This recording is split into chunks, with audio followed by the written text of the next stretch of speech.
Yo te escucho bien. Yo también tengo un abanico aquí, pero le bajé. No sé si me escuchas allá. Yo te escucho Sí, bien. sí, sí, sí. No, no, no escucho todo abanico, ningún problema. Bueno, hoy estamos sin diapositivas, pero bueno, vamos a empezar así. Amén. Eh, bueno, vamos a orar. Padre que estás en los cielos, Señor, te damos gracias por tu verdad, por tu infinita misericordia, Señor. Porque hoy estamos estrenando misericordia, nos has permitido respirar, Señor. Alabarte, tu palabra dice, todo lo que respira, alabe a Jehová. Aún nuestra misma respiración, Señor, te adora. Nuestra misma respiración dice, bendito es Jehová. Aún nuestra respiración da gloria a aquel que nos creó, aquel que dio su vida incluso, Señor, que envió a su Hijo a morir por cada uno de nosotros. Te damos gracias, Señor amado. Infinitas gracias por lo que haces, por lo que has hecho y por lo que seguirás haciendo en nuestras vidas y en nuestra familia. Padre, mira este tiempo que vamos a tener, Señor, donde vamos a compartir tu palabra, donde vamos a estudiar, Señor, tus enseñanzas, tus estatutos, la ley, Señor, lo que tú nos has dejado con tu palabra, lo cual dice, Señor, la misma Biblia, Señor, que toda la escritura ha sido inspirada por Dios y útil, Señor, para enseñar, para redarguir, para corregir, para instruir en toda justicia. Señor, moldea nuestras vidas, enséñanos. Que sea tu buen Espíritu Santo, Señor, sobre mi vida, Señor, sobre la vida de los pastores que han de escuchar esta clase en vivo y de aquellos que han de escucharlo en diferido. De todos aquellos que han de escucharlo, Señor amado. Señor, creyentes, simpatizantes, discípulos, Señor, maestros, que tu palabra corra y sea glorificada. Te lo pedimos en el nombre de Jesús esta hora, Señor. Reprendemos todo espíritu de bloqueo, todo espíritu de confusión. Señor, todo espíritu inmundo, todo demonio asignado, lo echamos fuera y lo enviamos a lo profundo de la mar, a los abismos, Señor. Y declaramos un tiempo, Señor, en victoria. Toma el control de los dispositivos electrónicos, de los dispositivos móviles, de las herramientas que estamos usando para compartir tu palabra. Bendice este tiempo. Permítenos ser exactos, precisos, puntuales, Señor, claros. Señor, ayúdame a tener un lenguaje apropiado, sencillo, dócil, Señor. Colócame un espíritu de sabiduría y un espíritu, Señor, de humildad en mis hermanos, para que ellos puedan recibir tu palabra y ponerla por obra. Gracias te damos, Señor Jesús. Amén y amén. Amén.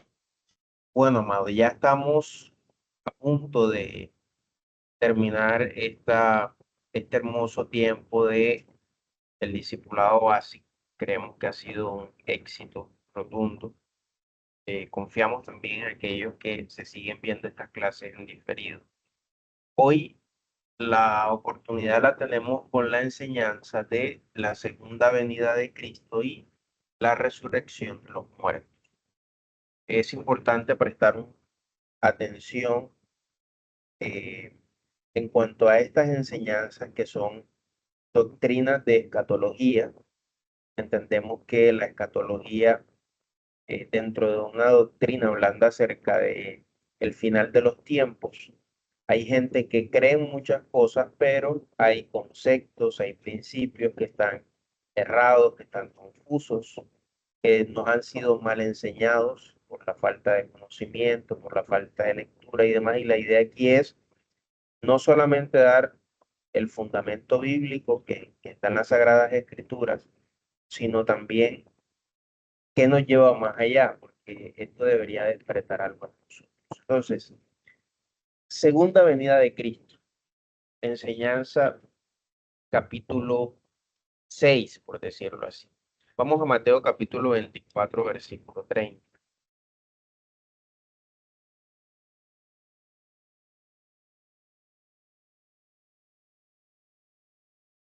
Y ahí aquí.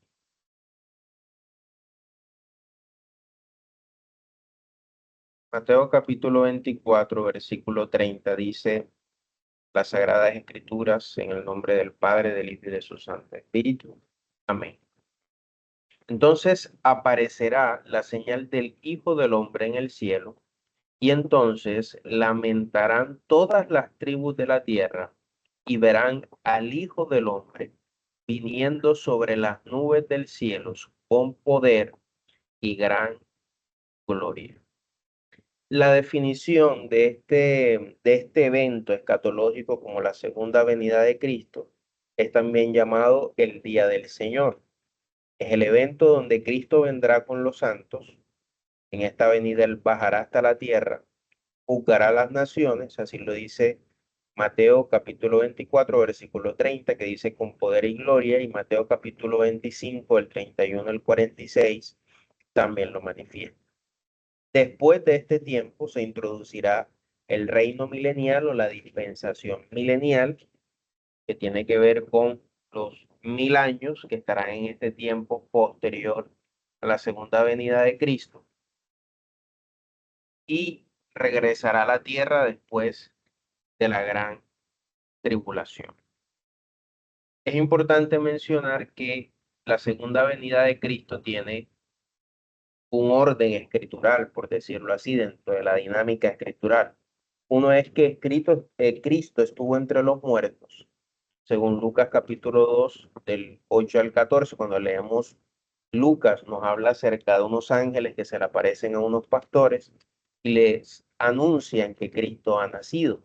Cristo se le revela a los hombres, hablando de una unión hipostática, ¿verdad? Que Cristo se aparece siendo 100% hombre, pero también se aparece siendo 100% Dios.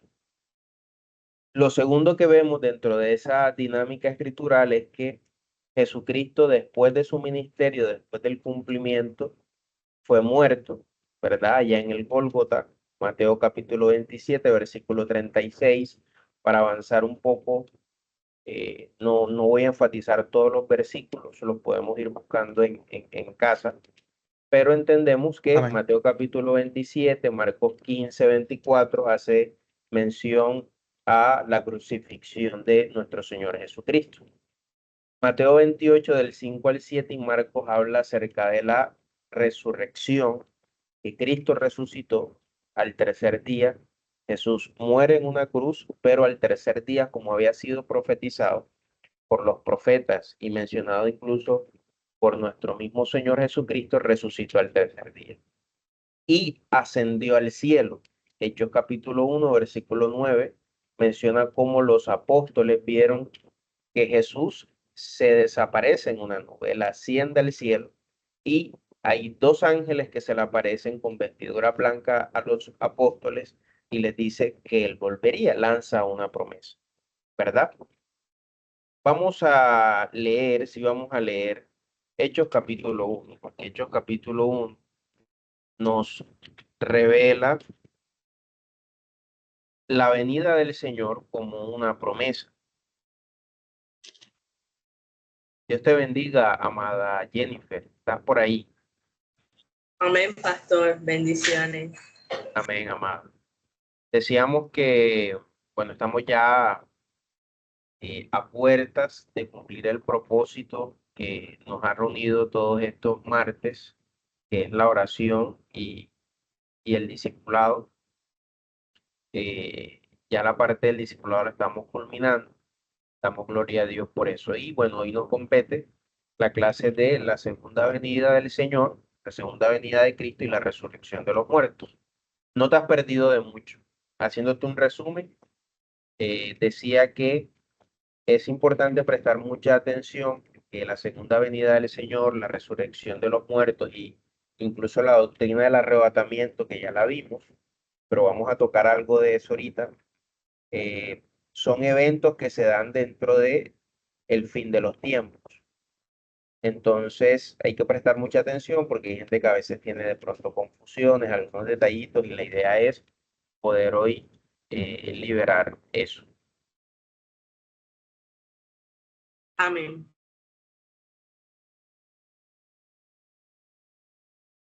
Hechos capítulo 1, versículo 9 dice, y habiendo dicho estas cosas, viéndolo ellos, fue alzado y le recibió una nube que lo ocultó de sus ojos.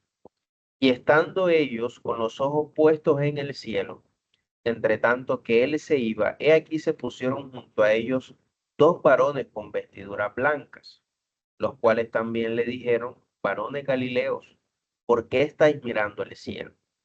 Este mismo Jesús, es decir, está hablando de un Jesús personal, este mismo que ustedes le vieron, que ha sido tomado de vosotros al cielo, así vendrá como la habéis visto ir al cielo. Entonces, miren que en este pasaje los discípulos del Señor se encontraban en el Monte de los Olivos y Jesús acababa de ascender a la gloria. Ahí, este pasaje de Hechos manifiesta cómo Él se desaparece frente a sus mismos ojos, es ascendido al cielo, pero hay una promesa. Dice que dos hombres con vestidura blanca, los cuales creemos que eran ángeles, le dicen, este mismo Jesús, es decir, este mismo Jesús personal, que ha sido tomado de vosotros al cielo, así vendrá como la habéis visto ir al cielo. Para hablar de la segunda venida de nuestro Señor Jesucristo, hay que dejar claro que el arrebatamiento o rapto, como algunos libros teológicos les mencionan, algunos teólogos, incluso pastores, hombres de Dios, no les gusta la palabra rapto, pero bueno, teológicamente está consagrado en ciertos libros.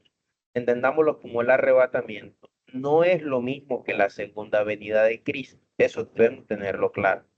No podremos Amén. tener esa confusión. El arrebatamiento es una cosa y la segunda venida de Cristo es otra cosa. Son dos cosas totalmente diferentes. Ahora, hay cristianos que creen tanto en lo uno como creen en lo otro. ¿Dónde está el problema y dónde está la confusión? En que no creen en el orden doctrinal de estos eventos escatológicos. Por ejemplo, hay cristianos que erróneamente hacen mención que la iglesia pasará por la gran tribulación y que primero sucederá la venida de Cristo. Por ejemplo, eso es un error, ¿verdad?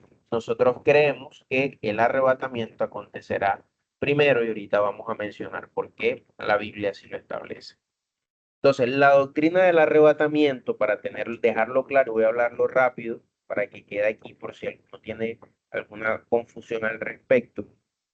Igual esto se profundiza en Instituto Bíblico. Es un acontecimiento que varios pasajes de la Biblia hacen mención a ello. Por ejemplo, en Primera de Tesalonicenses, versículo que quizá ya no sabemos de memoria, es donde dice, porque el Señor mismo, con voz de mando, con voz de arcángel, con trompeta de Dios, descenderá del cielo y los muertos en Cristo resucitarán primero. Y dice, luego nosotros, los que vivimos, los que hayamos quedado, seremos arrebatados juntamente con ellos en las nubes para recibir al Señor en el aire. Entonces, ese evento que marca Primera de Tesalonicenses, capítulo 4, versículo 16, ¿verdad? Estamos hablando acerca del arrebatamiento.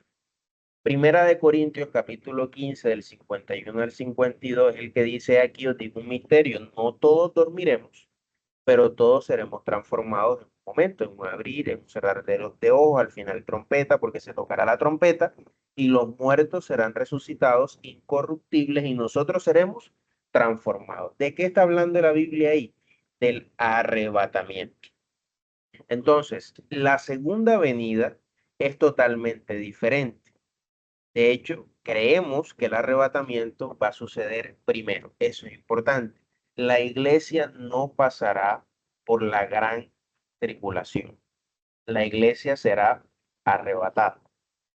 Cuando yo creo que fue el que di la clase de arrebatamiento, yo decía que la palabra original que se usa para hacer mención acerca del arrebatamiento, para dejar este fundamento claro, es que la palabra original lo que quiere decir es arpaxo, que significa tomar, significa raptar. Por eso algunos libros teológicos o de teología sistemática utilizan la palabra rapto, porque dentro de una traducción o transliteración original lo que significa eso.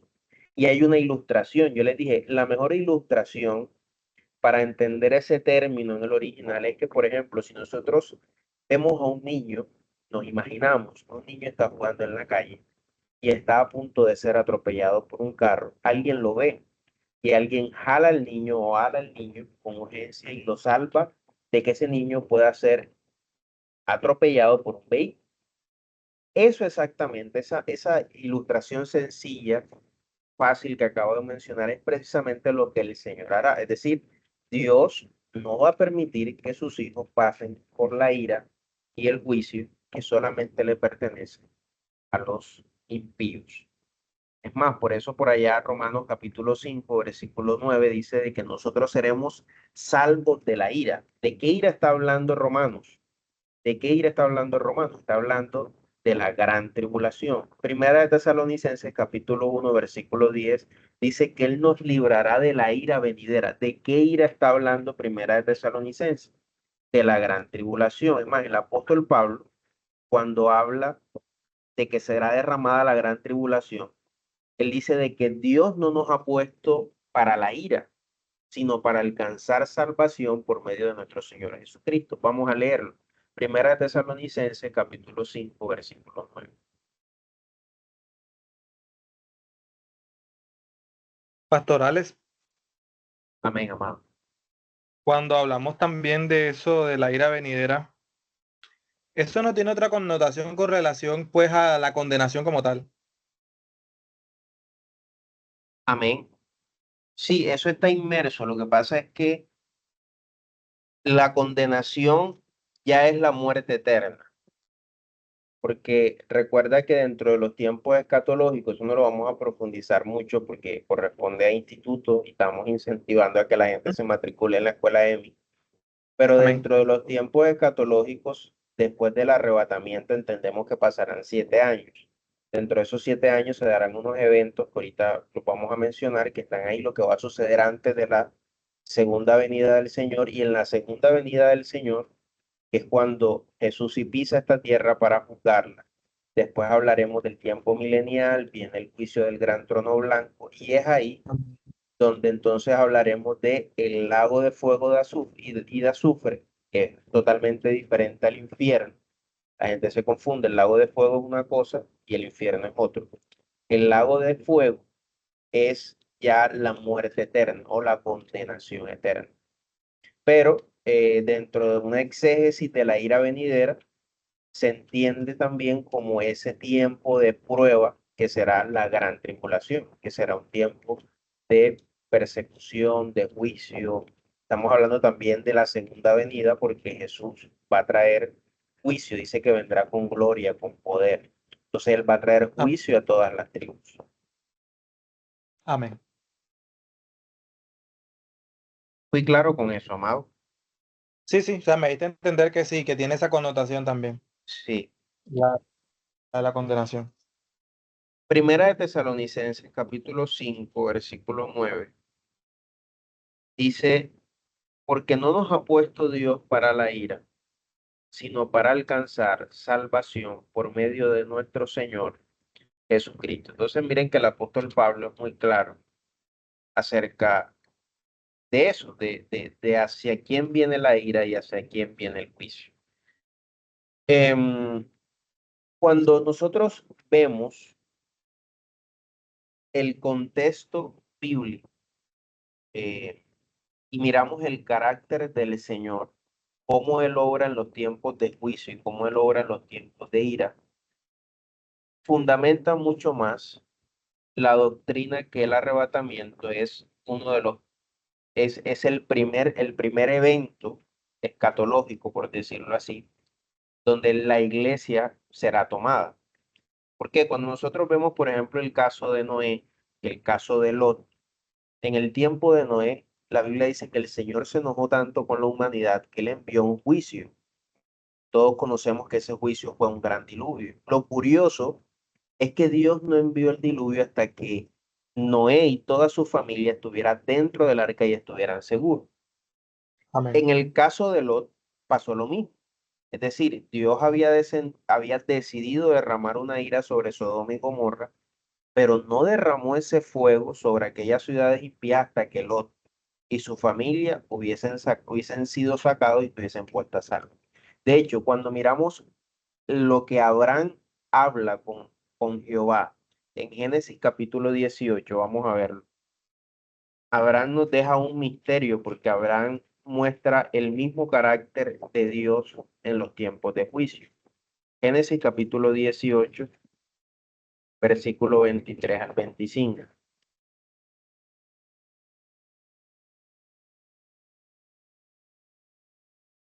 Dice, y se acercó a Abraham y dijo, ¿destruirás también al justo con el impío? Quizás hayan 50 justos dentro de la ciudad, y destruirás también y no perdonarás al lugar por amor a los 50 justos que están dentro de él. Mira lo que dice Abraham, lejos de ti el hacer tal, que hagas morir al justo con el impío, y que sea el justo tratado como el impío. Nunca tal hagas. El juez de toda la tierra no ha de hacer lo que es justo. Entonces, mira que en este pasaje de Génesis, Abraham está mostrando el mismo carácter de Dios, de cómo él obra en tiempos de juicio y en tiempos de ira. El mismo apóstol Pablo, por eso lo dice allá en 1 Tesalonicenses, capítulo 5, versículo 3, que cuando digan paz y seguridad, entonces vendrá sobre ellos destrucción repentina. Ojo que dice, y vendrá, entonces vendrá sobre ellos. ¿Sobre quiénes está hablando? Sobre los impíos. Entonces, estoy haciendo un contexto breve acerca de lo que hice mención en el arrebatamiento, porque es importante tener claro el arrebatamiento para hablar de la segunda venida de Cristo. Antes de Amén, amén. entrar dentro de la segunda venida de Cristo, que ya está muy bien consagrado en el módulo, quiero dejar unas breves diferencias. Por ejemplo, en el arrebatamiento, Cristo descenderá en las nubes con las almas de aquellos justos, incluso con los patriarcas, aquellos que estuvieron en el antiguo pacto, ¿verdad? Levantará su pueblo y será de una forma invisible, así lo dice la Escritura. Mientras que la segunda venida será de una manera visible y él bajará a la tierra para juzgarlo. Así lo dice Primera de Tesalonicenses, porque el Señor mismo, con voz de mando, con voz de arcángel y con trompeta de Dios, descenderá del cielo y los muertos en Cristo resucitarán primero. ¿Y de qué está hablando? Del arrebatamiento. Segunda diferencia, en el arrebatamiento, la iglesia sube y en la segunda venida el Señor desciende a la tierra con sus santos, porque Juan capítulo 14, versículo 3, vamos a leerlo. Puedes leerlo, amado Diego, Juan capítulo 14, versículo 3, por favor.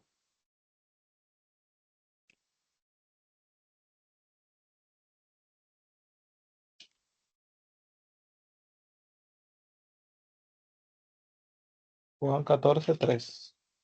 Dice, Sí. y si me fuere y os prepararé el lugar, vendré otra vez y os tomaré a mí mismo, para que donde yo estoy, vosotros también estéis. Amén. Entonces miren que en el arrebatamiento la iglesia sube. Nos encontraremos juntamente con él en las nubes. Pero en la segunda venida, él descenderá a la tierra, ¿verdad? Él pisará esta tierra y dice que el Apocalipsis lo menciona que él va a descender con los santos y con los ángeles y reinará. Amén. Bueno, en el arrebatamiento los muertos en Cristo resucitarán. Eh, Eso es una de las diferencias también.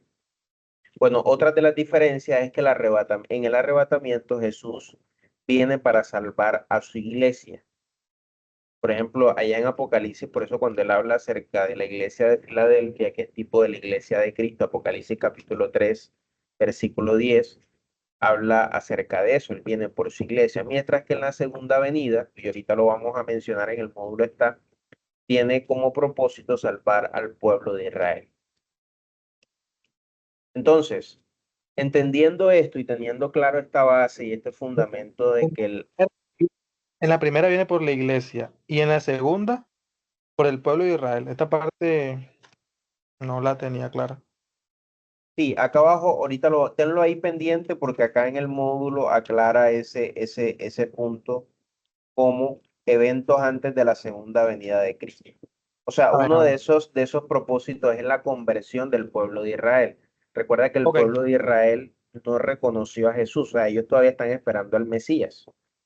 Los Amén, judíos amén. ortodoxos se quedaron con la Torá y vieron a Jesús simplemente como un profeta más, pero no lo reconocieron como el Cristo, como el Hijo de Dios. Entonces, uno de los propósitos cuando Jesús venga a esta tierra en esa segunda venida es precisamente la conversión del pueblo de Israel. Ok.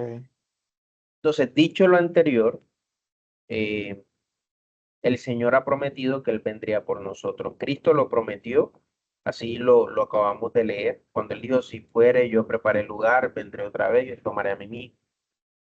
Lo segundo es que, por ejemplo, los dos hombres con vestidura blanca, que ya lo leímos, también ellos hicieron mención y dijeron que sin duda ese mismo que le vimos ir, ese mismo vendrá. Y los apóstoles también lo anunciaron la segunda venida, lo anunció el apóstol Pablo, lo anunció el apóstol Pedro, lo anunció Juan. También otros incluso profetizaron, hablaron acerca de la segunda venida del Señor. Entonces, características de la segunda venida. Uno, será una venida personal. Vamos a leer otra vez Hechos capítulo 1, versículo 11, amado Diego, por favor. Amada Jennifer, ¿estás ahí? ¿Puedes leer? Sí, señora, aquí estoy. Sí, claro, sí. Apocalipsis. Ah, bueno. Apocalipsis capítulo 1, versículo 7. 1:9, Alex. 1:11, amado. 1:11. Dice, los cuales también les dijeron, varones Galileos, ¿por qué estáis mirando al cielo?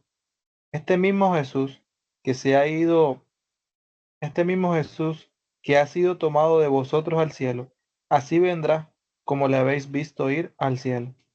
Amén. Entonces mira que esa expresión, este mismo Jesús, hace de notar que será una venida personal. Apocalipsis Amén. capítulo 1, versículo 7, pastora Jennifer, que dice, He aquí que viene con las nubes, y todo ojo le verá, y los que le traspasaron, y todos los linajes de la tierra harán lamentación por él. Sí, amén. amén. Entonces será un regreso físico, Jesús volverá a la tierra en el cuerpo. Ya entendemos que es un cuerpo glorificado. Eh, Pastor Diego, Mateo 24, versículo 30. Pastora Jennifer, Hebreos capítulo 9, versículo 28.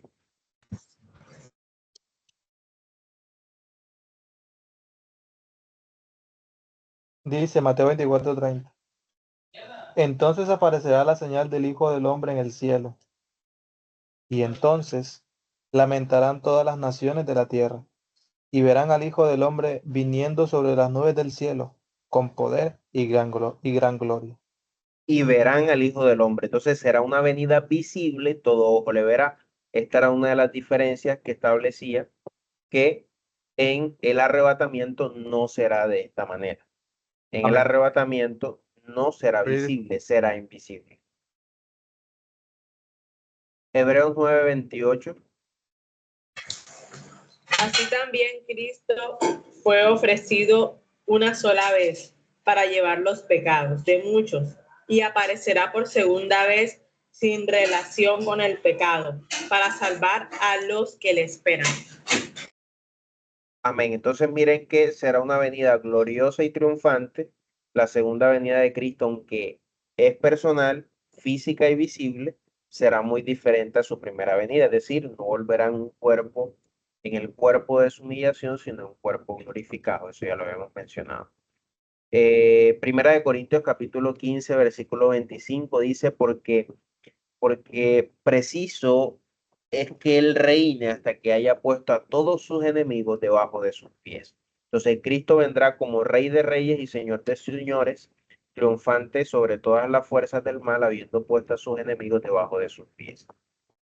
Mateo 24 y Segunda Tesalonicenses ya lo hemos leído también en otros momentos, y es que las nubes del cielo serán su carruaje y los ángeles su guardia personal, los santos de Dios sus servidores. Entonces, está claro que en la segunda venida del Señor, bueno, esto también hay que establecerlo como una diferencia. En el arrebatamiento, en el arrebatamiento, Jesús se quedarán las alturas en las nubes, y estarán las almas de todos aquellos que murieron en Cristo, ¿verdad? Y la Biblia dice que los muertos en Cristo resucitarán primero, es decir, que las almas tomarán sus cuerpos, pero no será un cuerpo corruptible, sino un cuerpo de incorrupción, un cuerpo glorificado. Eso es en el arrebatamiento. En la segunda venida del Señor, dice Primera de Tesalonicenses, que el Señor descenderá, pero Él no vendrá solo. Él vendrá con los santos, que son aquellos que hemos aceptado a nuestro Señor Jesucristo, ¿verdad? Ya sea que Amén. murieron y fueron resucitados, y aquellos que fueron arrebatados, vendrán los santos y vendrán los ángeles, ¿verdad? En la segunda venida del Señor. Esa es una de las diferencias. ¿Estamos claros con eso, amado? Amén, claro. Perfecto. Amén. Propósito de la segunda venida de Cristo. Bueno, segunda de Samuel capítulo 7, versículo 16, no lo vamos a leer, pero es Dios hablando acerca de Saúl, de que a Saúl había sido desechado, y el reino de David habla de que se iba a establecer ese reino perpetuamente, haciendo referencia a Cristo. Entonces, uno de los propósitos de la segunda venida de Cristo es establecer el reino visible de Cristo sobre la tierra. Segundo propósito es que él fue muerto por un juicio injusto y volverá gloriosamente y juzgará a todas las naciones con juicio justo.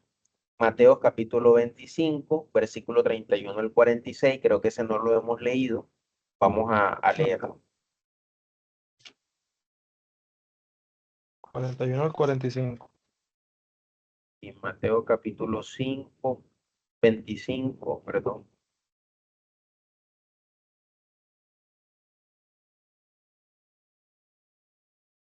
Del 31 al 46. Dice, cuando el Hijo del Hombre venga en su gloria y todos los santos ángeles con él, entonces se sentará en su trono de gloria y serán reunidas delante de él todas las naciones y apartará a unos de los otros como aparta el pastor las ovejas de los cabritos y pondrá las ovejas a su derecha y los cabritos a su izquierda. Entonces el rey dirá a los de su derecha, venid, benditos de mi Padre, heredad del reino preparado para vosotros desde la fundación del mundo. Porque tuve hambre y me diste de comer, tuve sed y me diste de beber, fui forastero y me recogisteis, estuve desnudo y me cubriste, enfermo y me visitaste, en la cárcel y viniste a mí. Entonces los justos le responderán diciendo, Señor, cuando te vimos hambriento y te sustentamos, o sediento y te dimos de beber. Y cuando te vimos forastero y te recogimos, o desnudo y te cubrimos. Cuando te vimos enfermo o en cárcel y vinimos a ti. Y respondió el rey, y respondiendo el rey les dirá, de cierto digo, que en cuanto lo hicisteis a uno de estos mis hermanos más pequeños, a mí me lo hicisteis. Entonces dirá también a los de la izquierda, apartaos de mí, malditos, al fuego eterno preparado para el diablo y sus ángeles. Apocalipsis 20, capítulo 15, pues ya nos habla del juicio final. Eso es el propósito de la segunda venida de Cristo.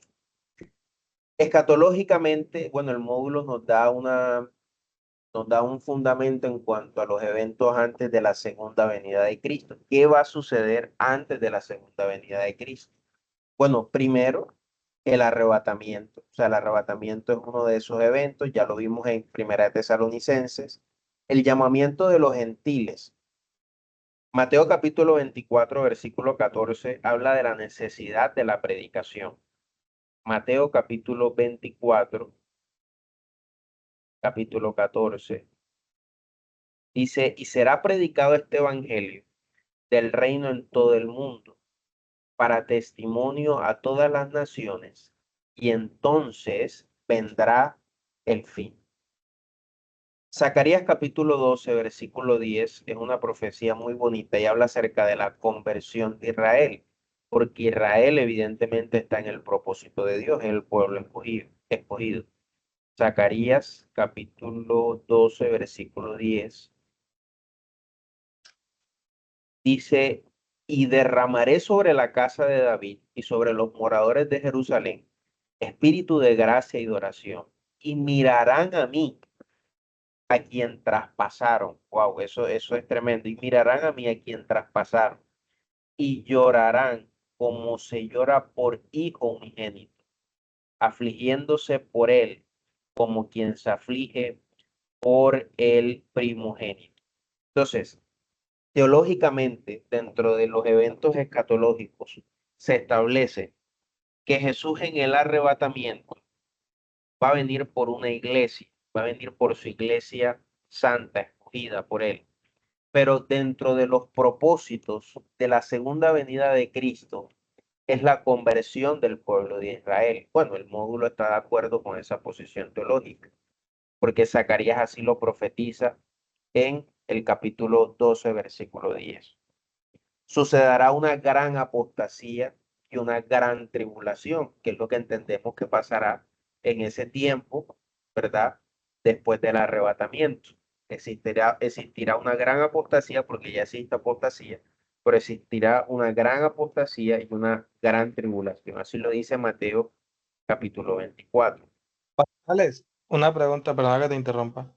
Ahorita Ajá, hablábamos diga. de que el llamamiento, que la conversión de Israel, aquí dice que los eventos antes de la segunda venida de Cristo van a ser, uno de ellos va a ser la conversión de Israel, pero no sé si entendí bien, o ahorita hablábamos de que la segunda venida de Cristo iba a ser para conversión del pueblo de Israel. ¿Sí me No, no, no. explico? Exacto, sí. Lo que pasa es que dentro del propósito, dentro de esos 7 años, o sea, dentro del evento escatológico, lo primero es el arrebatamiento. Pasarán Amén. 7 años de gran tribulación. O sea, en Correcto. ese tiempo de persecución se va a dar una cercanía del pueblo de Israel, porque es que el pueblo de Israel va a aceptar a Jesús, al Mesías. Cuando esto pase en estos eventos de estos 7 años de la gran apostasía, la gran tribulación, el anticristo y toda esta situación, las señales y maravillas, entonces Jesucristo descenderá con poder y gloria para salvar a su pueblo y juzgar Amén. a las naciones. Entonces, dentro de ese propósito, no solamente está la conversión del pueblo de Israel, sino también la salvación del pueblo de Israel. ¿Sí me hago entender? Sí, sino que como acá dice, eventos antes de la segunda venida, es decir, esto va a ocurrir antes de que Cristo venga, pero yo ahorita Amén. entendía, como te explicaba, que en realidad ese iba a ser un evento que iba a ocurrir en realidad en la segunda venida. Que se va a llevar a cabo en la segunda venida, es lo que me estás dando a entender ahora, pero que va a iniciar Sí, sí, aquí sí, después de la conversión. exactamente. O sea, cuando en este tercer paso se da la conversión del pueblo de Israel, o sea, el pueblo de Israel va a aceptar al Mesías. Pero Amén, claro. el propósito de la segunda venida es que Jesús va a venir a juzgar. Pero recuerda que también todos esos mártires que habrán muerto en esa gran tribulación, porque habrá muerte y habrá gente que será perseguida y va a morir. Habrá Amén. gente que morirá, pero esa gente será resucitada con Cristo porque ellos recibieron al Señor y aceptaron al Señor en un tiempo de tribulación. O sea, habrá gente que se salvará después de la gran tribulación. ¿Sí me hago entender? Sí, claro, Entonces, claro. el propósito de la venida del Señor, de esa segunda venida del Señor, está inmerso la salvación de un pueblo judío que no aceptaba a Jesús, pero que después de esa conversión, ¿verdad? Podrán ser salvos. Entonces, Amén. dentro de esa connotación se va a dar eso. Pero sí es así como lo menciona, o sea, antes de la segunda venida, el pueblo de Israel tendrá una conversión, o sea, aceptarán al Mesías, a Jesús como el Salvador, ya no como un profeta. Pero Ujú, ok. esa venida del Señor, o sea, ese evento ya final, dentro de estos puntos hablaríamos que ese séptimo punto, ¿verdad? habrán personas que se salvarán en dificultad, pero se salvarán. Por eso es que nosotros tenemos que estar preparados, como dice, como lo titula el libro del apóstol Ahmed, un caminar para arrebatamiento, que la gran tribulación, amado, eso es terrible. Irnos en el Aunque, primer vuelo, en el primer vuelo, comprar ese Irnos, tiquete. así es, irnos en aunque, el... como dices tú, ellos, pues el pueblo de Israel no ha aceptado a Cristo, pero creo haber visto por ahí que algunos de ellos que sí lo han hecho, o sea, no son muchos, pero estas Sí, personas se irían, si están bien, sí se irían pues, en el arrebatamiento como tal. amén. Lo que Pero pasa es que hay muchos, que, sí, amén. amado, te escucho entrecortado. Por eso a veces Creo que, intervengo, porque creo que ya te silenciaste, pero es que te estoy escuchando entrecortado. creo que es mi internet. Ahora sí te Ok, escucho listo, bien. Ahora sí te listo, escucho listo. bien. Dime lo que estabas Ya. diciendo. No, me refería a que eso de que como hay algunos que están pues ya enraizados en que el Mesías no ha llegado, entonces ellos serán los que en esa gran tribulación pues van a recibir esa conversión y luego recibir esa salvación en el arrebatamiento, perdón, en la segunda venida de Cristo. Es lo que te entendí. Sí, lo que pasa es que con el tema de los judíos es un tema histórico complejo, ¿no? Incluso hay gente que estudia mucho el tema, porque hay muchos tipos de judíos. O sea, ya ahí están los ortodoxos, están los mesiánicos, en fin. Y ya hablamos, por ejemplo, de doctrinas judaizantes, gente que, por ejemplo, yo estoy casi que seguro que Diego no tiene ninguna raíz judía, o me equivoco, amado. ¿Tú tienes algún Ah, descendiente de Israel, de no, las que yo sepa. tribus? Exacto. Entonces, hay gente que es gentil, y ha adoptado una doctrina judaizante. Se han vuelto a la Torá, queriendo practicar ciertos, ciertas partes ceremoniales de la Torá, ciertas partes civiles que no aplican, que no aplican para el contexto en el que nosotros estamos. Somos la Israel espiritual, pero Amén. no nacimos en esa nación físicamente. Entonces hay Así cosas es. que solamente fueron dadas para ellos. Eh, por ejemplo, cuando hablamos de las leyes civiles del pueblo de Israel, es como si las leyes civiles para el pueblo de Israel eran como nuestra constitución política de Colombia. Es decir, habían ciertos manuales y conductas que eran propios del pueblo judío. Yo soy colombiano, pero si yo decido irme a Europa, ¿verdad? Y vivir o irme de vacaciones para Europa, yo no puedo pensar que, por ejemplo, el Código Nacional de Tránsito que me dice que aquí en Colombia se conduce por la derecha y por ahí es donde debo conducir, pero en Europa no se conduce a la derecha, sino a la izquierda. Yo no puedo ir allá y decir, no, es que yo soy colombiano y entonces, como soy colombiano, voy a conducir a la derecha, ¿no? Porque estoy en un contexto de un país, de una cultura, de una región, me toca aplicar el el tratado civil que se maneje en Europa. ¿Qué quiero decir con eso? Que hay ciertas cosas que no nos aplican por no ser judíos de nacimiento. Somos la Israel espiritual, pero hay ciertas cosas que solamente fueron dadas para el pueblo de Israel. Entonces, ya incluso hay esta doctrina judaizante, donde hay gente que quiere volver a la circuncisión, donde hay gente que quiere volver a todo este tema de los alimentos y demás, que es un tema tenso, Ok. pero hay muchas ramificaciones de los judíos. Entonces, por ejemplo, los judíos ortodoxos, que si mal no estoy, son aquellos que se quedaron en la Torá, se quedaron con aquellos rudimentos, con aquellas menciones que hacía la ley, pues ellos todavía no confiesan a Jesús como el Salvador. Para ellos es un profeta. Entonces, entendemos que Oye, eso, porque aquellos que guardan la cultura judía, pero creen en Jesús como el Salvador, pues entendemos que para ellos, así como para toda la raza humana, hay un plan de salvación amén, amén. Ok. y están acogidos a ese plan de salvación. Pastor, y bueno, yo también quería comentar algo. porque también por lo menos hay personas que viven pues en Israel y tienen, sí, son judíos, pero ¿qué pasa? Que muchos de ellos no siguen como las tradiciones o la religión. De hecho, pues estuve contactándome con una persona allá y ellos, o sea, ellos por lo menos la cuestión del sábado para ellos, bueno, el fin de semana comienza El Shabbat, el los sábados. viernes, sí, exactamente. Pero entonces él me decía, no, yo no practico nada de eso, o sea, yo no como cerdo por tradición, pero, o sea, yo no practico nada de eso. De hecho, yo no soy religioso, esa es una pues, de las palabras que utiliza. Yo no soy religioso, o sea, dando a entender que no era como los judíos ortodoxos.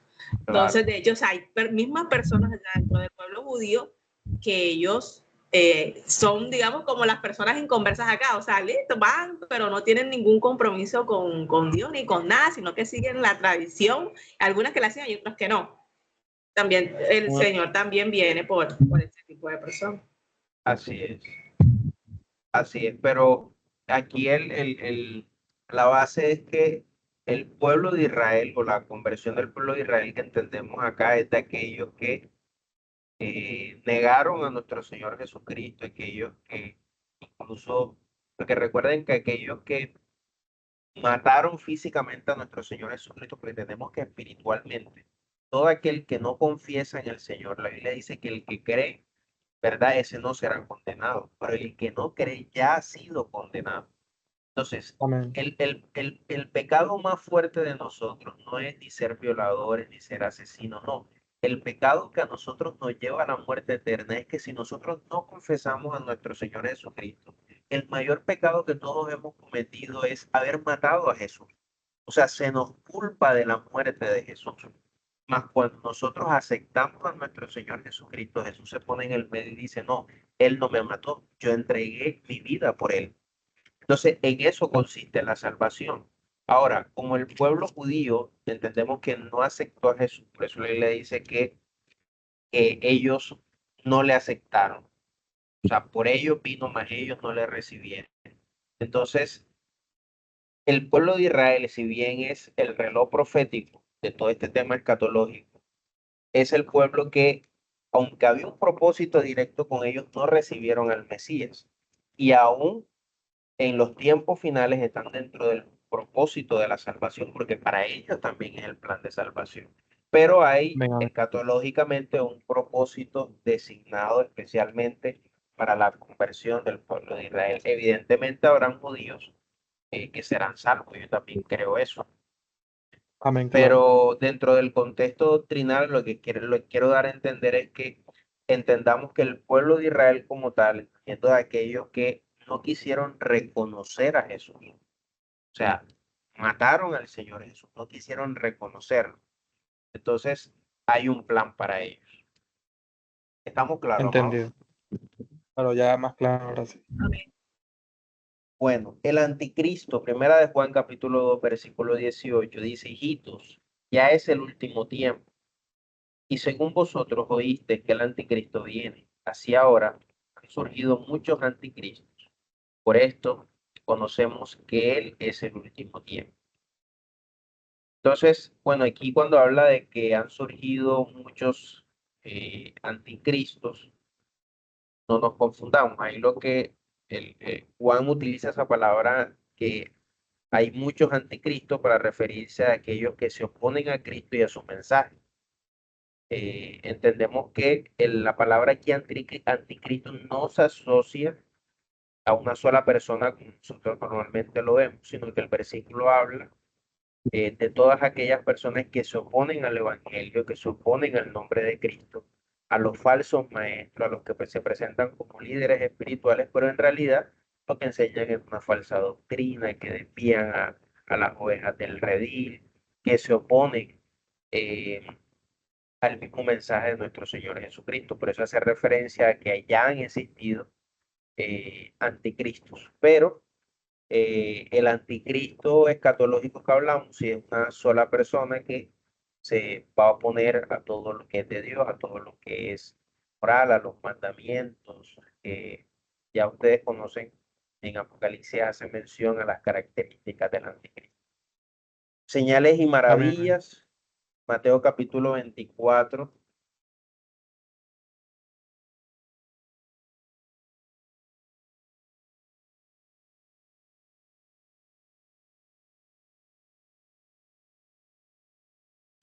El 29 al 30, dice, e inmediatamente después de la tribulación de aquellos días el sol se oscurecerá y la luna no dará su resplandor y las estrellas caerán del cielo y las potencias de los cielos serán conmovidas. Entonces aparecerá la señal del Hijo del Hombre en el cielo y entonces lamentarán todas las tribus de la tierra y verán el Hijo del Hombre viniendo sobre las nubes del cielo con poder y gran gloria y enviará sus ángeles con gran voz de trompeta y juntarán a sus escogidos de los cuatro vientos desde un extremo del cielo hasta el otro. En el momento cuando ocurre este evento no ha sido revelado, así como el relámpago que sale del oriente, así será la venida del Señor. Bueno, aquí terminamos acerca de la segunda venida de nuestro Señor Jesucristo. Evidentemente, en los temas escatológicos hay muchos versículos por analizar, hay mucho más por estudiar, pero la idea aquí es dejar una base sólida, entendiendo teológicamente que son dos eventos diferentes, el arrebatamiento y la segunda venida, que primero es el arrebatamiento, como decía la pastora Jennifer, ese primer vuelo y la segunda venida del Señor, que no es una venida pacífica, sino que viene con gran poder y con gran gloria a juzgar las naciones de esta tierra, a las tribus de esta tierra, eh, será, digamos, que ese segundo vuelo, como así dejó ver la pastora Jenny. Ahora, esta enseñanza, amados, que estamos dando aquí, yo pienso que más allá de un tema teológico, y más allá de estar entendidos acerca de la venida, la segunda venida del Señor, deberían nosotros producir un efecto como creyentes, o sea, debería impactarnos, debería sorprendernos, debería alertarnos, porque, por ejemplo, allá en Juan dice, y todo aquel que tiene esta esperanza en él se purifica a sí mismo. Entonces, cuando nosotros estudiamos escatología, cuando estudiamos el arrebatamiento, cuando estudiamos todos estos eventos sorprendentes que por temas de tiempo no hemos leído cada uno de los pasajes, todo lo que dice Apocalipsis, todo lo que menciona acerca del juicio, deberían nosotros no solamente generar una esperanza, como dice Primera de Juan, sino que debería incitar a una purificación diaria. Marcos dice, mirad, velad y orad, porque no sabéis cuándo será el tiempo. La Biblia se menciona que el arrebatamiento incluso será un día inminente. O sea, eso va a suceder porque va a suceder. Si algo nosotros tenemos seguro, es uno, que Dios existe. Dos, que la muerte, si de aquí a 100 años, 200 años, Cristo no ha venido, quizás todos los que estamos aquí vamos a morir. Pero lo tercero Amén. que sí estamos seguros es que de que Cristo viene por su iglesia, viene por su iglesia. Entonces, Amén. esto Amén. debería despertar en nosotros una entrega mayor por el Señor. Juan, por ejemplo, dice, me es necesario hacer las obras de las que me envió, entre tanto que el día dura. Es decir, entendemos que Cristo viene por su iglesia, pero nosotros tenemos que hacer una obra, la obra que Él nos ha encomendado, ir y predicar a todas las naciones, bautizándonos en el nombre del Padre y del Hijo y del Espíritu Santo. La gran comisión es necesaria. Debemos alentarnos los unos a los otros a esta verdad que debería despertar. Esa es la razón. Amén. Excelente. La resurrección de los muertos. Pastor Diego, ¿puedes leer Primera de Corintios capítulo 15 del 51 al 52? Ya. Primera de Corintios 15. Del 51 al 52. 51, 52. Dice acá. He aquí os digo un misterio. He aquí os digo un misterio. No todos dormiremos, pero todos seremos transformados en un momento, en un abrir y cerrar de ojos, a la final trompeta, porque se tocará la trompeta y los muertos serán resucitados incorruptibles y nosotros seremos transformados. Amén. Para hablar acerca de la resurrección de los muertos, creo que como introducción es necesario hablar acerca de la muerte. Hay gente que habla acerca que, o dice que porque Dios creó la muerte, y la verdad es que Dios no hizo la muerte. Ella no hace parte o no hacía parte de nuestra naturaleza. De hecho, nosotros no fuimos creados para morir. La muerte en el ser humano vino como resultado del pecado. La Biblia dice de que Dios miró lo que había hecho y dijo que era bueno en gran manera. No que era bueno, que era bueno en gran manera. Es decir, el Señor nos creó a nosotros, a Diego, a Jennifer, a mi persona, con una perspectiva eterna, para ser eterno. De hecho, cuando hacemos una exégesis del libro de Génesis, nos damos cuenta que cuando Dios habla acerca del huerto del Edén, dice de que había un árbol en el jardín, que era el árbol de la vida. Y habla también del árbol de la ciencia del bien y el mal. Y, y es decir, que si ese árbol de la vida estaba ahí, estaba para que ellos comiesen y para que ellos jamás murieran. Pero el hombre comió del árbol de que Dios le dijo que no comiera, porque es más, Dios le había dicho de manera premeditada de que si comían de ese árbol, de ese fruto, ciertamente morirían. Entonces, desde ahí el hombre fue destinado hacia un cuerpo finito y un cuerpo que tenía un límite, un cuerpo que era mortal. Entonces, el hombre no fue destinado para morir, sino debido al pecado, como pecado se engendró o dio fruto la muerte. Por eso allá la palabra dice, ya en el Nuevo Testamento dice de que está destinado a los hombres que mueran una vez, después de esto el juicio, ¿verdad? Porque la misma Biblia dejó consagrado que la paga del pecado es la muerte. Entonces, entendemos como muerte, para que haya resurrección, debe de existir la muerte. Entonces, entendemos como la muerte. Yo lo había explicado, creo que en una ocasión a ustedes, y es que la muerte es tridimensional. Tridimensional. Amén. Lo primero es que existe una muerte física. ¿Tú te acuerdas de eso, Diego? Claro, claro, lo hemos hablado varias veces. Ok, bueno. Muerte física, muerte espiritual y una muerte eterna o condenación. Creo que se los mencionaba. Cuando hablamos de una muerte física, entendemos que es como la sensación de los latidos del corazón. Cuando una persona parte de este plano, su cuerpo deja de funcionar, su corazón deja de latir. Entendemos una muerte espiritual a todo aquello que está alejado de Dios. Yo creo que Adán y Eva experimentaron esas dos muertes, una muerte física y una muerte espiritual, ¿verdad? Muerte física porque evidentemente su cuerpo se tuvo que desgastar, ellos murieron. Y una muerte espiritual porque evidentemente desde aquella separación, su conexión espiritual con Dios no fue la misma. Entonces, la muerte espiritual es para todos aquellos que están alejados de Dios o que por productos del pecado no tienen su espíritu Amén. vivificado, son personas que están muertas espirituales. Por eso Jesús dijo, deja que los muertos entierren a sus muertos. ¿De quién estaba hablando? De una persona muerta físicamente y de otra persona que aunque cogía palo, aunque cavaba hueco, era una persona que estaba muerta espiritual porque no tenía a Jesús en su corazón. Y una muerte eterna, Amén. o también llamada condenación, que es la que dice Apocalipsis, malditos irán al lago de fuego, que la Biblia dice, menciona sus características, la llama no se apaga, el gusano no muere, los llantos son ensordecedores. Entonces, entendiendo como base que la muerte es producto del pecado, que la muerte no fue diseñada por Dios, sino que fue producto del mismo pecado, nosotros tenemos una seguridad que seremos resucitados. Nosotros como cristianos, si algo tenemos claro, es que el morir o partir de este plano terrenal, hablando de esa primera muerte, no es el final. Eso es lo que la Biblia, por ejemplo, por allá en Filipenses capítulo 1, versículo 23,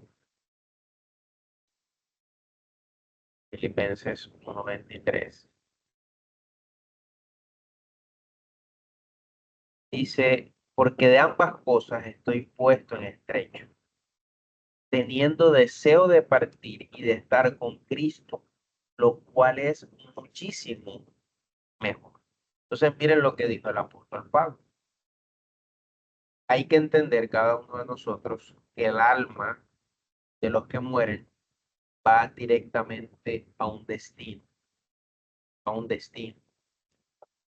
En cuanto a esto, hay ciertas doctrinas erradas, porque hay gente que cree en la destrucción del alma, por ejemplo, o en el exterminio del alma. Son los mismos que creen que no existe el infierno. Hay gente que cuando cree que cuando este cuerpo físico fallece, muere, cuando el corazón deja de latir, pues no hay más nada después. Que ese es el fin de todas las cosas. Pero entendemos bíblicamente que el alma no muere. Es más, la Biblia dice, entendiendo de que nosotros los seres humanos somos tricótomos, que somos cuerpo, espíritu y alma, así lo dice la palabra de Dios, y todo vuestro ser, espíritu, alma y cuerpo sean guardados irreprensibles para la venida del Señor. Eso lo dijo el apóstol Pablo. La Biblia dice que el espíritu vuelve al que lo dio, pero el alma, cuando un hombre fallece, cuando una mujer fallece, el alma tiene un destino. El alma de manera inmediata va o a una eternidad o va a una vida eterna o va a un lugar de tormento. Cuando la Biblia habla del dormir, no está hablando acerca del alma. Cuando la Biblia habla del dormir, está haciendo referencia al cuerpo. El cuerpo de la persona es lo que queda en la tierra y a eso hace referencia la Biblia cuando hace mención al dormir. ¿Estamos claros con eso, amados? Claro, amén. Ok. Claro con eso, pastora Jennifer. Amén.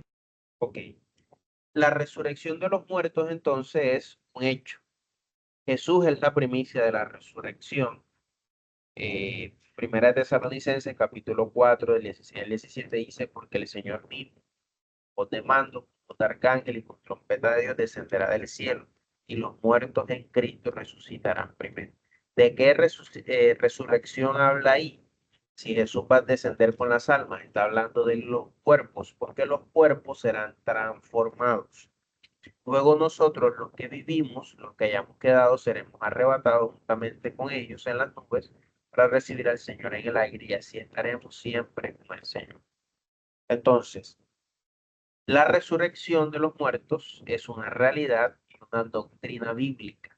Si Cristo no hubiera resucitado, vana sería nuestra predicación. Entonces, veamos algunas consideraciones bíblicas acerca de la resurrección de los muertos. Pastor Diego, Génesis capítulo 22, versículo 5. Pastora Jennifer, Hebreos capítulo 11, versículo 19, por favor.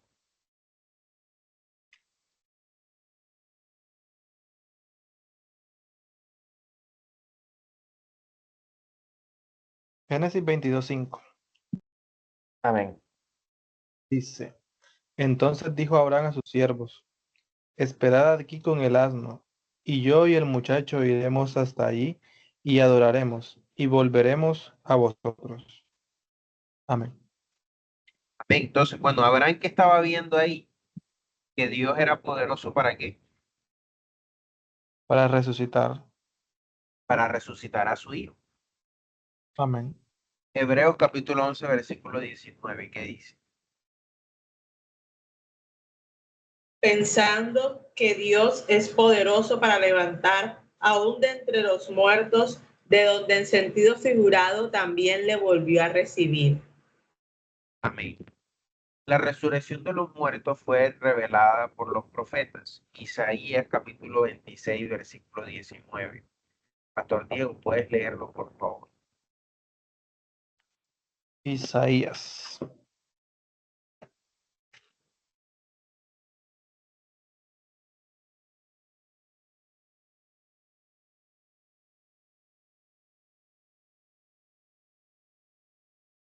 Isaías 26:19 dice, tus muertos vivirán, sus cadáveres resucitarán.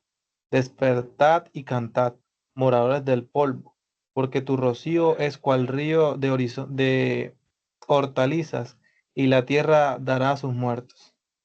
Tremendo. Tremendo. Entonces, la resurrección de los muertos fue revelada incluso por los profetas. Eh, bueno, recuerda que hablamos de los profetas mesiánicos. O sea, hay una doctrina que habla, bueno, que no creen en los profetas, entendiendo que dicen que el último profeta fue hasta Juan el Bautista, pero no entienden que hasta Juan el Bautista están los profetas mesiánicos, es decir, aquellos que profetizaron la venida de nuestro Señor Jesucristo. Los profetas hablaron de la resurrección y creyeron en la resurrección, profetizaron acerca de él. En el Antiguo Testamento se hayan registrado milagros de personas muertas que luego fueron resucitadas. Bueno, el caso más práctico es Lázaro, ¿verdad? Donde Jesús ve a su amigo muerto y llama a Lázaro fuera de la tumba y Lázaro fue resucitado. En el ministerio terrenal de nuestro Señor Jesucristo, Él dio vida a los muertos, es decir, nuestro Señor Jesucristo practicó y hizo milagros de resurrección de muertos y además predijo su propia resurrección. Bueno, Juan Amén. capítulo 10, versículo 18 dice, nadie me la quita, sino que yo de mí mismo la pongo, hablando de su vida. Tengo poder para ponerla y tengo poder para volverla a tomar. Este mandamiento recibí de mi Padre. Amado Diego, ibas a decir algo. No, no, Ok, estaba afirmando. recitando. Cuando Cristo murió en la cruz, le siguió una resurrección de muchos cuerpos de los santos. Bueno, Mateo ahí dice que luego de que Cristo venció, muchos también fueron resucitados en sus cuerpos. Se abrieron los sepulcros y ese día hubieron muchas resurrecciones. Algunas personas fueron resucitadas. Entonces, hay mucha evidencia bíblica acerca de la resurrección para los incrédulos. Los apóstoles incluso resucitaron muertos y ahí están cada uno de los pasajes bíblicos que hacen mención a eso. Amén. Hay dos resurrecciones aún futuras que incluyen a todos los que están en los sepulcros. Primera resurrección, Juan capítulo 5 del 28 al 29.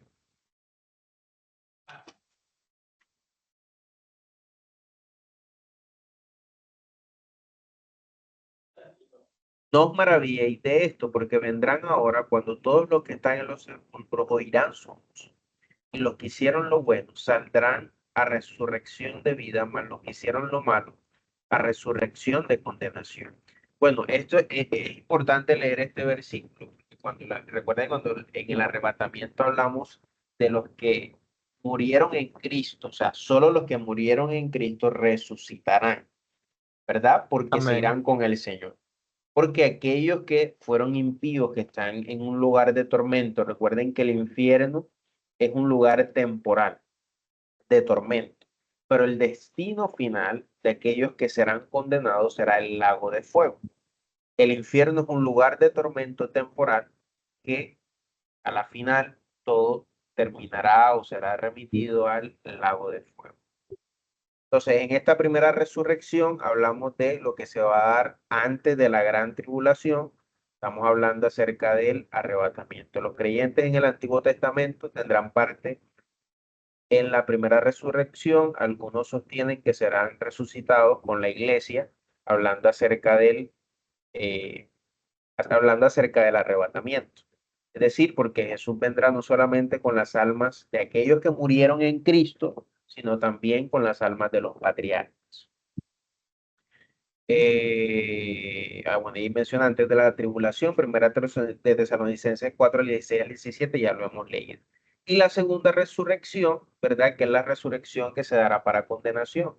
Ellos serán resucitados, pero su destino no es una resurrección para salvación o para vida, sino que será una resurrección para condenación. Juan capítulo 5, 28, 29, que es el que acabamos de leer, lo dice, y los que hicieron lo bueno saldrán a resurrección de vida, mas los que hicieron lo malo a resurrección de condenación.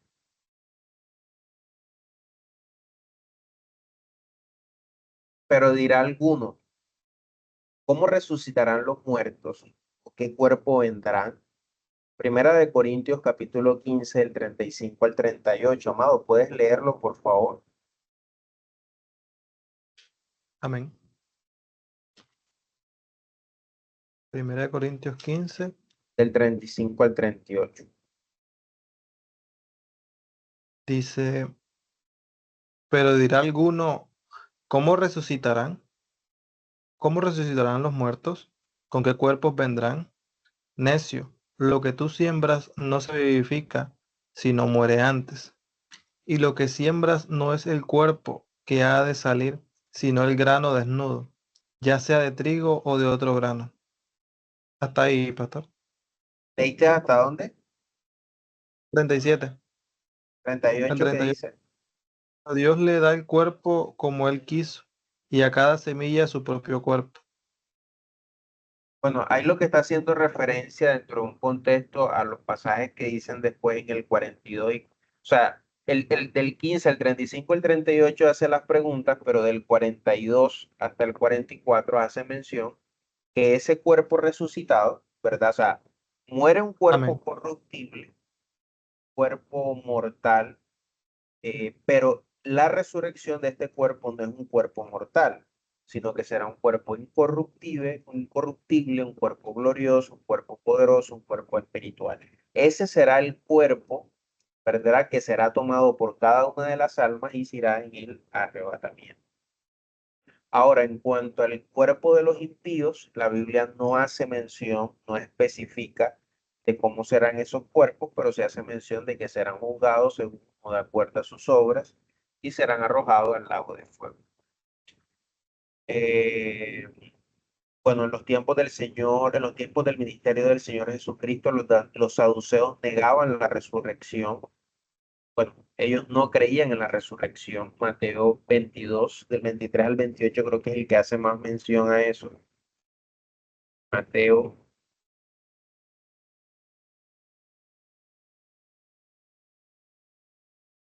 Que le hacen eh, la pregunta de quién sería la esposa y si se casa con... exactamente, ese es el pasaje, ese es el pasaje. Aquel día vinieron a él los saduceos que dicen que no hay resurrección y le preguntaron diciendo, maestro, Moisés dijo, si alguno muriere sin hijo, es lo que tú acabas de mencionar. Y en 29 dice, entonces respondiendo Jesús le dijo, erráis, ignorando las escrituras y el poder de Dios, porque en la resurrección ni se casarán ni se darán en casamiento, sino serán como los ángeles de Dios en el cielo. ¿Por qué? Porque habrá un cuerpo glorificado, que es lo que nosotros estamos hablando. Amén. En los tiempos del ministerio de Pablo, algunos cuestionaban la resurrección, los paganos se burlaban de ella. Pablo también proclamó la resurrección, así como él también creyó acerca de la segunda venida, también habló acerca de la resurrección.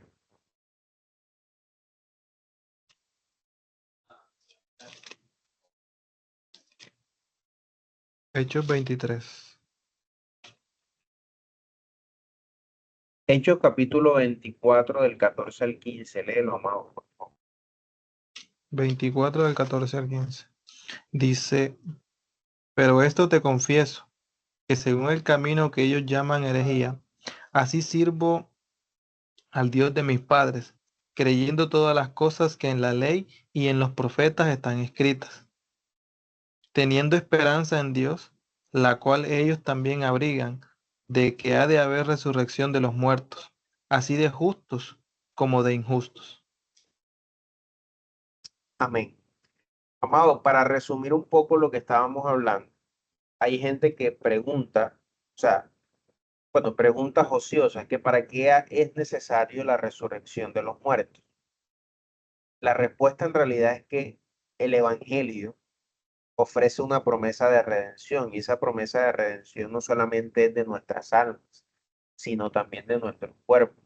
¿Por qué? Porque les mencionaba de que la muerte del cuerpo vino como consecuencia del pecado del hombre y por eso Cristo, no solamente Cristo vino a reconciliarnos con el Padre, sino también para darnos una vida eterna. Y eso también incluye librarnos a cada uno de nosotros de la maldición del pecado y de la muerte. Entonces, Jesús no solamente vendrá en el arrebatamiento, ¿verdad?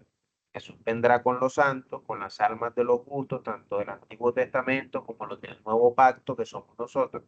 Según así lo dice Primera de Tesalonicenses, sus almas tomarán su cuerpo y ascenderán al cielo con aquellos que no verán muerte, es decir, aquellos que estén vivos, aquellos que estén vivos. Entonces ese día no resucitarán los cuerpos de los impíos, sino aquellos que han muerto en Cristo. Los impíos resucitarán después del milenio, que es lo que estábamos hablando, para ser juzgados e irán al lago de fuego. Entonces, en estas dos clases, lo que intenté es unir la resurrección de los muertos con estos dos eventos escatológicos, arrebatamiento y segunda venida del Señor. Espero haber sido muy claro con estos dos conceptos y que estemos claros en los tiempos. Amén, amén, claro que sí. Bueno, Amén. listo, amados. ¿Alguna duda? Primera vez que termino puntual, 9:29, porque yo iba con una metralleta. No, solo que mientras había una parte que me acordé, que de hecho la mencionan aquí, y es que cuando Cristo muere, que entrega su alma, resucitaron algunas personas. ¿Eso Así es. tiene alguna connotación? Sé que pues sí, en cuanto a la resurrección, como para confirmarlo, pero la Biblia no hace referencia a esas personas. ¿Qué pasó con ellas, cierto? No, no, la Biblia no dice qué pasó después con ella. Incluso en el discipulado, en los dos versículos que cita, solo hace referencia, creo que son dos versículos que cita. No, uno solo, el de Mateo 27:52 al 53. Y no sé si ese versículo tiene homólogos en otros evangelios, pero no hace mención a la vida de esas personas, solo muestra ese evento milagroso después de la resurrección de Jesucristo, donde dice que se abrieron los sepulcros y otras personas fueron resucitadas. Sí. Ok. ¿Alguna otra pregunta, amados? No, no. ¿Dudas, inquietudes, quejas, reclamos? Ah, pastor, todo excelente. Gloria a Dios. Está bien. Bueno, amado, entonces vamos a orar para ser despedidos. Padre que estás en los cielos, te damos gracias por tu bondad e infinita misericordia. Gracias por permitirnos terminar este tiempo de clase, de discipulado básico, por permitirnos hablar de algo tan importante como el final de los tiempos, Señor. Tenemos una esperanza viva, Señor, una esperanza segura, certera, que tú guardarás, Señor, a tu pueblo, aquellos que tenemos la esperanza, Señor, viva, que nos iremos contigo en las nubes, Señor, que no pasaremos ese tiempo de gran tribulación. Creemos que tú salvarás a tu iglesia, Señor, que tú nos salvarás de la ira venidera, que nos salvarás, Señor, del juicio, de aquello que está preparado, Señor, para los hombres impíos, para aquellos que han negado seguirte, Señor, para aquellos a los cuales tú los has mencionado como tus enemigos directamente. Gracias, gracias por revelarte a nuestras vidas. Creemos que nosotros no salimos a tu encuentro. Tú, Señor, nos encontraste, tú nos alcanzaste. Señor, así como te le apareciste a Saulo de Tarso en el camino, creemos que así te nos apareciste a cada uno de nosotros. No fue por nuestra voluntad, tú nos sedujiste, Señor. Tú nos sedujiste, nos enamoraste. Gracias. Gracias por ser tan bueno con nosotros. Gracias, Señor, por alcanzarnos. Te pedimos también en este tiempo de enseñanza que alcances a cada uno de nuestros familiares. Creemos en la promesa, Señor, que mi casa y yo serviremos a Jehová. Coloca en nosotros gracia, coloca en nosotros oportunidad, coloca en nosotros tiempo y ocasión, Señor, como dice tu palabra, para compartir, Señor, y predicar tu evangelio. Señor, coloca en nosotros ejemplos vivos, que nuestra vida, que nuestro caminar sea una predicación constante. Que nuestras familias, Señor, si no creen a nuestras palabras, crean por nuestros hechos. Te lo pedimos en el nombre de Jesús. Padre, bendecimos este tiempo. Yo bendigo la noche de mis hermanos. Bendigo su tiempo de descanso. Señor, así como dijo el salmista, yo me acosté, dormí, desperté porque Jehová me sustentaba.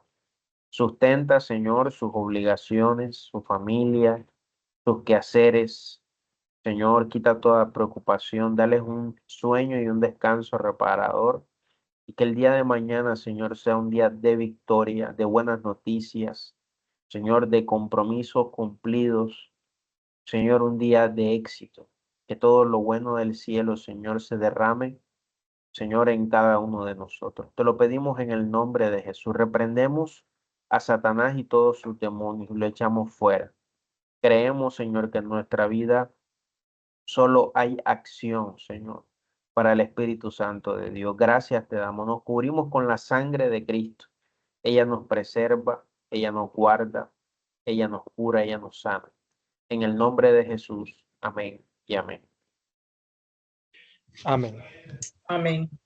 Listo, amados. Bendiciones. Dios les guarde. Estamos viéndonos el próximo martes con el favor de Dios. Amén. Amén. Bueno, bendiciones, que descansen. Bendiciones. Chao.